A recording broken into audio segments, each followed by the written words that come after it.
Alright, so I thought you guys would be interested to know that this is what it looks like from my perspective. Every day when I'm shooting one of these, I have an audience. I just thought you guys would find that interesting. Also, that one there is being super rowdy today, so he might jump up into the camera frame at some point. Titans Rising is the episode which throws us back into the arc of this season full swing. Finally. The Titans are all hanging out on top of the tower, even Raven, even though she's meditating while the others are playing a game of volleyball. And I think it's a neat detail that even though she's there meditating and you would think that they're annoying her, they're not. They're her friends and she wants to spend time with them regardless of what they're all doing. And you can tell that that's the case from a couple of times when the ball almost hits her and once she returns it and the next time she humorously lets it fly off the top of the tower. She doesn't get angry, she doesn't overreact, she just has fun with them in her own way. And that's when Tara shows up again, and Raven is suspicious of her. She claims to have full control of her powers, and she shows them off a little bit to try to prove that.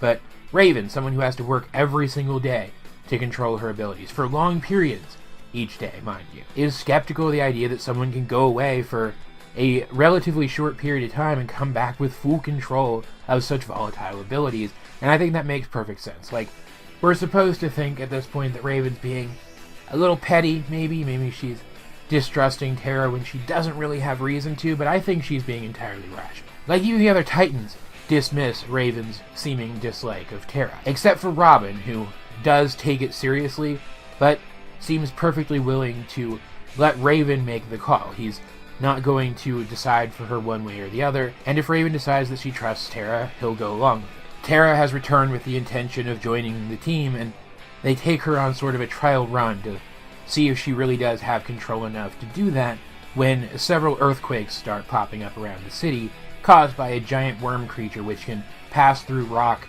as easily as swimming through water. It's some sort of bioengineered creature with a drill on its head and laser beams that shoot out of its sides. Fighting it, Tara tries to crush it with an overlarge piece of earth, but Raven stops her because the other Titans are in the vicinity and she might hurt them if she doesn't have complete control. And we do get to see that her and Raven's powers are pretty much equal. They're able to hold each other at a stalemate, which is important. It is important for the furthering and the resolution of this current arc that we understand that Tara and Raven have roughly equal power, but that Tara seems to be able, at least at this point, to keep control of her power and control it more precisely than Raven can. The Titans learn that Slade is the one who sent the worm when he communicates with them directly, goading them on, as is the Slade-ish thing to do. And so they end up pursuing the worm underground, discovering there's actually 3 of them, seemingly at least. There turns out to be even more. They know that Slade is nearby. He's through some rock, some solid rock that they can get through with Tara's powers,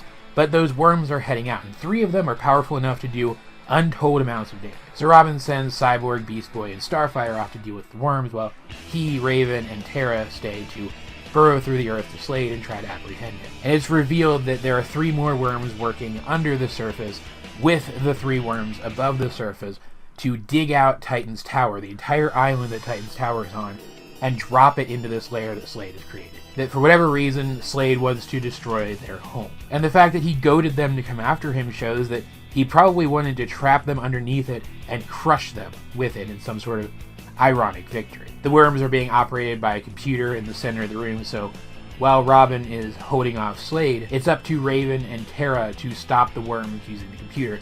Tara's first instinct is to just break it, but Raven says that's too reckless, it might make things worse, and when some debris falls on it and the worms pick up their pace rather than stop, that's proven true. The worms succeed, but Tara and Raven working together are able to hold Titan's Tower up and, I guess, reattach it to the earth where it was, saving not only themselves and Robin, but their home, and as a reward, the Titans make Tara a member of their team. They even prepare a room for her in the tower, which looks like exactly the kind of room that she'd really appreciate. And Raven makes it clear that Tara has earned her trust and friendship, because that was the thing that came up in this episode.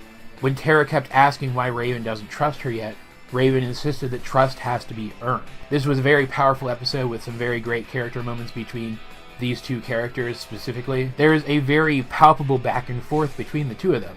It's there, you can feel it, and it makes it all the more satisfying when Raven acknowledges Tara as a friend, and when, a couple times throughout this episode, Tara acknowledges that she's still maybe not up to where she needs to be or wants to be to be a superhero yet, that she still has more to learn, and it looks like she is going to defer to Raven's greater experience. And that's why this episode is so important, and it's so heartbreaking knowing what happens in the future, that, spoiler warning, Tara is Slade's new apprentice and is going to betray them. Like, even Slade's plan in this episode makes sense in that context. He wanted them to know he was around again, so Robin would start obsessing over him again, hopefully. He needed to create a threat great enough that they would follow it down to very near to where his lair was. Then he needed to create a bigger threat, one large enough that Robin, who would want to go after Slade, would send the majority of his team after that threat while he came preferably alone with Tara. But he needed to do all of this within a scenario that, even if the Titans failed, Tara and Raven working together could stop the threat, could end the threat, and Tara could prove herself to them once and for all in that situation. This was all to ingratiate Tara into the group, and also to make it clear that Slade is active again so that the Titans will start caring about him again. Because that's important to him, obviously. And this is stuff that's only really obvious in retrospect. If you go back and watch this episode, or just think really hard about the plot of this episode again, after having watched the rest of this season, and that's brilliant. That's brilliant writing. This episode's just, it's great. It's great character stuff. It has some fantastic added meaning if you rewatch it later after having watched the rest of this arc. It's just all around an excellent episode of this excellent show. I really don't have more to say about it. That literally sums it all up. So, as per usual, if you guys have seen Titans Rising, what did you think of it? Let's get a discussion going in the comments section down below, or especially over on my Discord. Seriously, go to my Discord. There will be a link in the description down below. But either way, this has been AJ22, and I will talk to you guys later.